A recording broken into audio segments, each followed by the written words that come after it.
Welcome to ConciergeQ Conversations with Chantal Westerman. Hello, I'm Chantal Westerman, and welcome to ConciergeQ, the online travel magazine where you'll find the best travel information and all you want to know about wherever you're going, and I mean really wherever you're going. One of the ways we do that is right here with something we call Concierge Conversations. ConciergeQ Conversations is really an intimate travel portrait from people all over the world, and we like to think of them as the locals who know. Today, we are talking to a fabulous guy named Clarence McLeod. Now, Clarence joined the Fairmont Washington D.C. This was in 2003 as chief concierge, and then he led the opening of the first Fairmont Gold Floor in the United States, which we'll talk about later. And then in January 2009, he was promoted to Corporate Fairmont Gold Manager. Clarence is originally from Jamaica, where his grandmother instilled a great love of hospitality by entertaining visitors from all around the world. And to this day, Mr. McLeod is still doing that at the Fairmont Hotels. Welcome, Clarence. I'm so glad to talk to you. And I'm excited to be talking to you. You know, I have stayed at well, let me rephrase that. I have experienced many of the Fairmont hotels in my travels as a reporter and just as a traveler. And every time I stay at a Fairmont, I always get the feeling that I'm coming into some kind of iconic building with lots of history to it. Would I be right? You would definitely be right. And I guess that speaks to one of our key pillars, which is the unrivaled presence. So it's that whole iconic appeal that gives us that unrivaled presence. You said something very interesting, Chantal. You've experienced Fairmont Hotels and Resorts, which is something that we are very proud of, that every time you walk through our doors, it becomes an experience. So 10 brownie points for you, Chantal. And I wasn't prompted to say that, really. I feel that way. I have stayed at many wonderful hotels, but I always experience a Fairmont, and that's just gospel truth coming from my heart and my time there. I just love it. Perfect. I am flattered. Thank you. Well, it's so true. You know, when I first started in the business of entertainment many, many years ago, I was in Dallas and I worked for WFAA television. A little shout out to the folks at WFAA. And one of my first jobs was as entertainment reporter. And I cannot tell you, Clarence, how many nights I spent at the Venetian Room in the Dallas Fairmont Hotel, one of the most beautiful hotels and one of the most wonderful rooms for entertaining I've ever been in. So there are Venetian Rooms all over the country, yes? They're not called Venetian Rooms, but they have that appeal because each Fairmont hotel has the ability to make them authentically local. So, you know, the concept of the Venetian Room would be the same, you know, in Dallas. But let's say, for example, if you go to a property, let's say, for example, in Winnipeg, you have the Velvet Glove, which has history in that hotel. So each hotel has, you know, the elegance of a Venetian Room, but it has a different name, but the very same appeal. It's always that city's place of occasion to visit. The one hotel where I've never stayed, where it is my goal to stay, is the Shanghai Peace Hotel overlooking the Shanghai River. Can you talk about that hotel a little? I can actually. It was really funny because I visited that hotel for the first time this year, and I guess the only word I can use to describe it would be powerful with an underlying hint of elegance. So you walk into the lobby. So of course it's located right at it's Bund and it's right by the Bund. So you're looking right over the harbor. So that, I mean, you cannot underrate that location. But once you walk into the building, it was very interesting how they were able to capture and revitalize, you know, the traditional piece of the lobby. So you walk in and there's kind of a dome. I guess I'm apt to calling it a Tiffany's dome because it almost reminded me of a Tiffany lamp. But the light comes into the lobby and all the walls are gold. So at around 1 o'clock or 2 o'clock in the afternoon, it looks like you're walking toward a beam of sunshine. Oh, so my. I find it a very powerful location. It's very understated yet really elegant. Is it fair to ask you, which is your very favorite Fairmont hotel? It depends on who's listening. A lot of people are listening today. You, Chantal, I will have to say, I love all my children equally. Yes, Sophie's choice. Sophie's choice here. Sophie's choice. I think each Fairmont hotels, for me, because I've traveled to almost all, I think I'm only missing 5 of the portfolio that I haven't visited. And I think each hotel that I have worked at for an extended period of time has assisted in developing part of my memory bank. So it becomes very dear. I'm a person that I'm a very passionate person. I give a lot of my heart. So I've left a lot of my heart in different places. So that would make the Fairmont Washington D.C. one of my favorite hotels. It would also make the Fairmont Winnipeg one of my hotels, one of my favorite hotels. But most recently, I traveled to assist with the opening of the Fairmont Bab Al Bar in Abu Dhabi. Oh my goodness, why didn't you ask me to go with you? I tell you, next time I will definitely have to do that because it was the first time going to the Middle East. So if I can be very inappropriate in saying, I'm flying in and I'm having, I'm very partial to having a little drink on the flight. And I realize halfway, oh my gosh, I'm going to be landing in the Middle East. So then I start to say, I don't know what I thought I was doing by counteracting it, drinking all this tea, just to say I need to be responsible when I get to customs. But anyways, I was terrified about landing for the first time in the Middle East. And I get to the hotel and the building, it's very contemporary, very modern. So looking at the building, it would be looking like you're playing almost like a video game. So it's black glass. And in the middle of the black glass, almost like a maze, is white lighting. So it's very modern from the outside. So it looks like you're not sure if you're walking into a modified, and I don't want to be aging myself, but you remember when the Rubik's Cube was kind of popular? Of course I do. So it was like a black and white Rubik's Cube that you're walking in, where when I was walking through the front door, I was like, am I ever going to reappear? Because it just had that mystical appeal to it. So I'm walking to the lobby. So I go into this black glass building and you get into the lobby and it's all white marble. Like as far as you can see. So picture all white marble. And you're looking right ahead, straight ahead, and what you're looking at is floor-to-ceiling windows looking at the Arabian Sea. Across from the location of where you can see the sea is the Sheikh Zayed Mosque. Oh my goodness! So it was I was kind of drawn in. So from a building perspective, I was like overwhelmed. I'm like, this is fantastic. And then Chantal, I met the people. Yes. And let me tell you, I have been doing this for 22 years. And I am not one of the individuals to be speechless, but I have never cried so much throughout training. So that hotel, not only did it capture me from an architectural perspective, emotionally, it definitely took my heart away. I have a great friend who travels all over the world and loves to stay at the Fairmont, and she came one day and checked in with her beautiful, beautiful little dog. And I love that ever since then, when she calls and says, this is so-and-so, they always say, and will your dog be checking in with you? For me, that's personal. Right. And it's funny because that's evolved a bit too, because in some of our hotels, and I've actually noticed this in my travels recently, is there would be a page in the in-room dining menu with a pet menu. So, I didn't know that. So you have really? So you have your meow chow chow, and you have, which is like the appetizer with tuna. So it's really creative. Some of these chefs are spectacular. And can I just say that for all the times I've eaten meals at the Fairmont hotels all over the world, I'm sure that the pet menu was so good I would eat off the pet menu. Actually, it was funny because when I was reading off the pet menu, I was craving tuna. So I won't say if I did. I won't say if I didn't. Exactly. We'll keep that our secret. You're such a wonderful representative of the Fairmont, because if anybody listening to this right now has any doubts, they're dialing Fairmont Hotels right now just to go in hopes to see you. So let's take a look at your concierge questionnaire for Washington, D.C., which I loved. What is your favorite word to describe Washington, D.C.? I guess it would be, while I was there, it was powerful. Mm-hmm. And vibrant.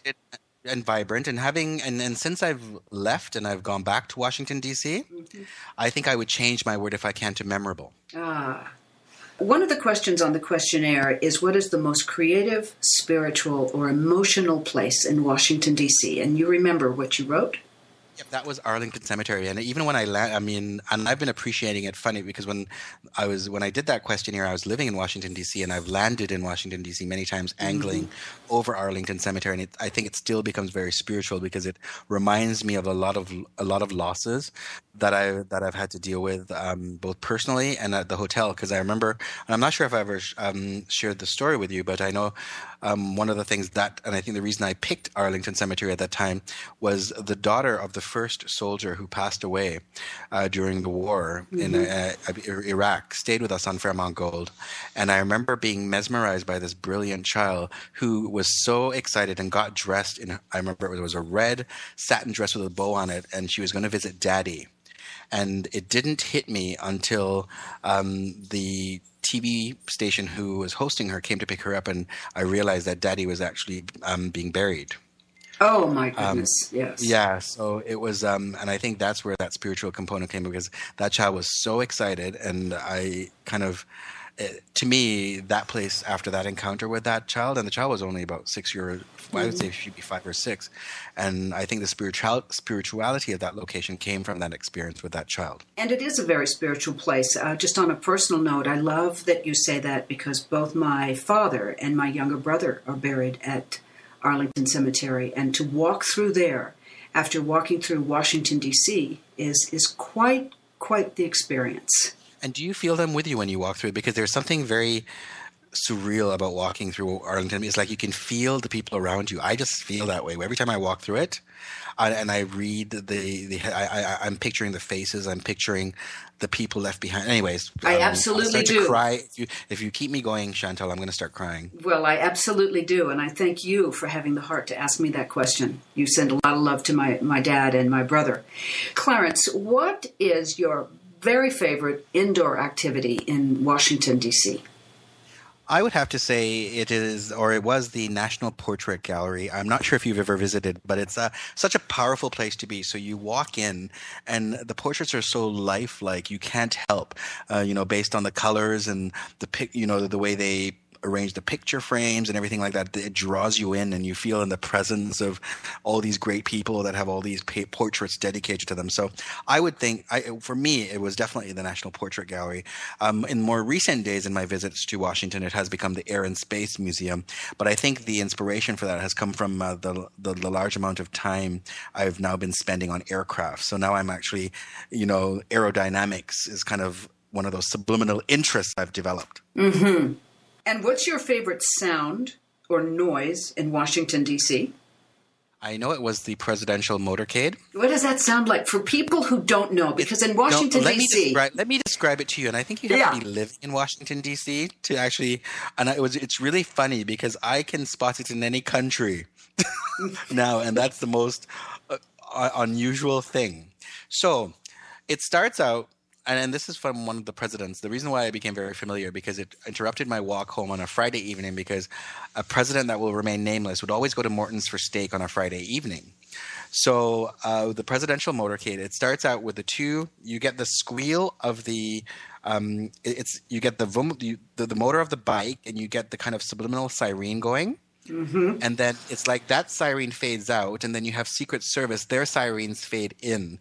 And so it's like a wing, wing, zoom, and then the wheels of the car kind of complementing it. So it could be almost musical if I had to put a word to it. Yes. So it's a zim, zim, roar, roar, and then you hear all the car wheels, and it goes very quickly, and then it disappears.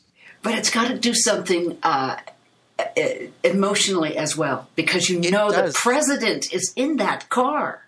It does, and I'm telling you, I've experienced it in different countries, and I could tell you by the motor code. And remember, the motorcades in different countries are being executed by different nationals, but the sound is the same, which I found really interesting, because I encountered one of these visits on one of my trips, and I could tell you that it was the American motorcade because there's something different. I love it.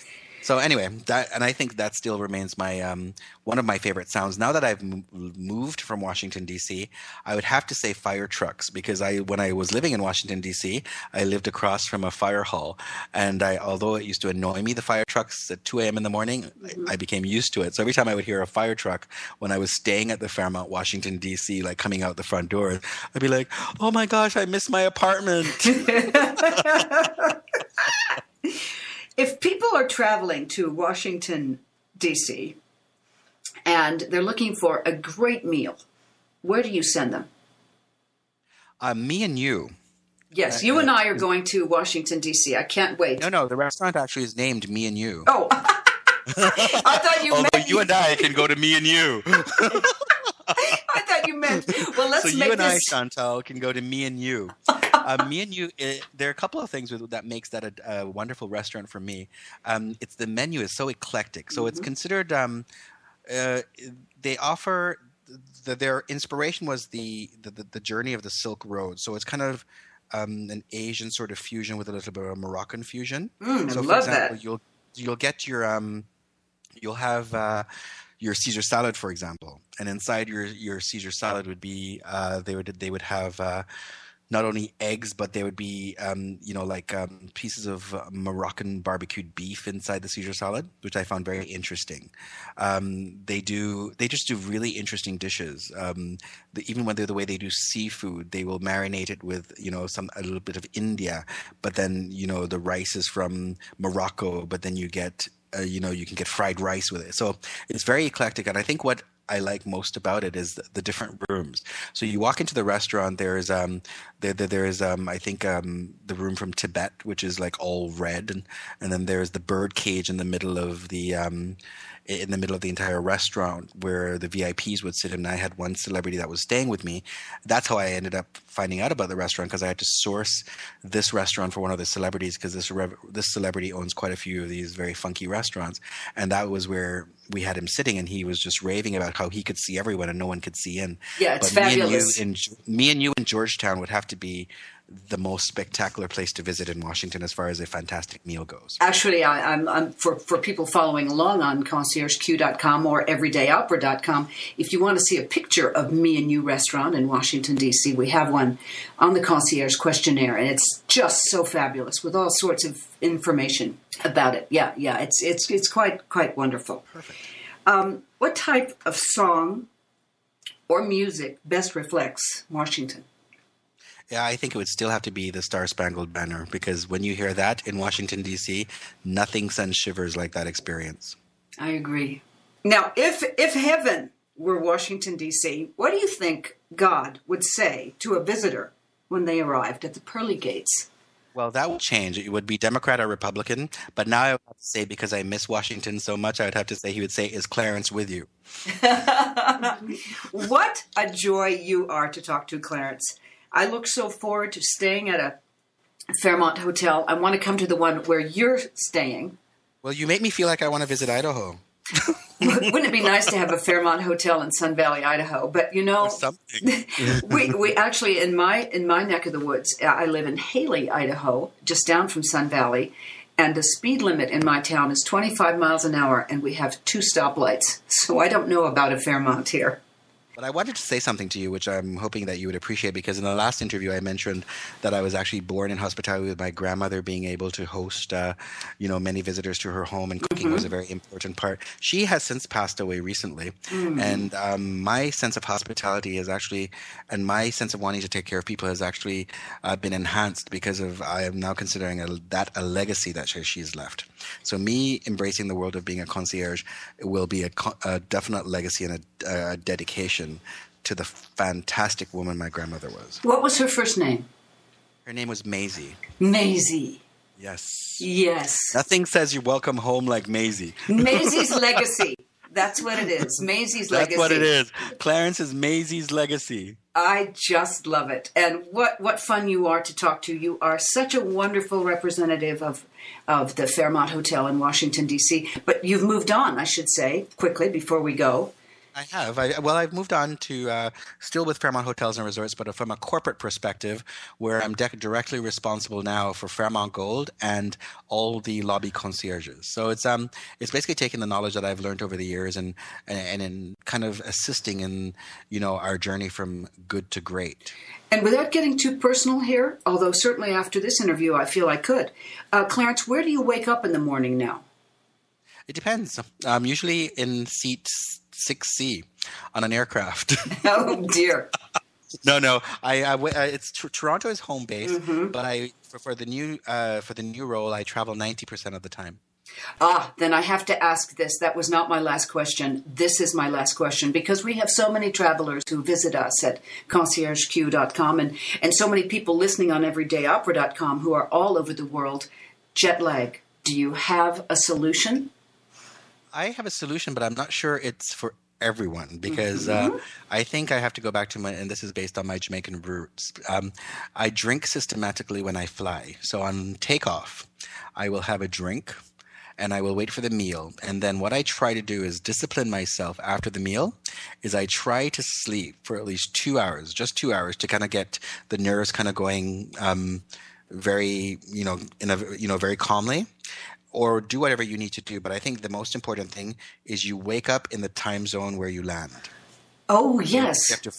You wake up in the time zone where you land. I did not learn that for the first while. So what I would be doing, I'd be landing in places and my body wants to sleep. So I'd go to bed at 7 a.m. in the morning and I would sleep until 4. And what does that mean, ladies? Oh. All night. Up which all would night. Not make a good Clarence for a meeting the next day. Yeah. So I've learned. I adapt the time zone of the place I land. So the first thing I do on board, when they tell you what time it is, I change the time and I kind of, whether my body is with me or not, I'm telling, okay, this is the time zone. This is the first thing I'm going to do or the last thing I'm going to do. So I kind of force myself into the time zone. I think that's a great idea. I understand completely. And I will do that as a traveler myself, and so many of us who are in and around ConciergeQ.com. Clarence, you are the best. Thank you. I appreciate you saying that. Well, it's true, and I look forward to seeing you, and I will see you soon at a Fairmont. And thank you so much for joining us here on ConciergeQ Conversations. It was an absolute pleasure. Thank you. Bye.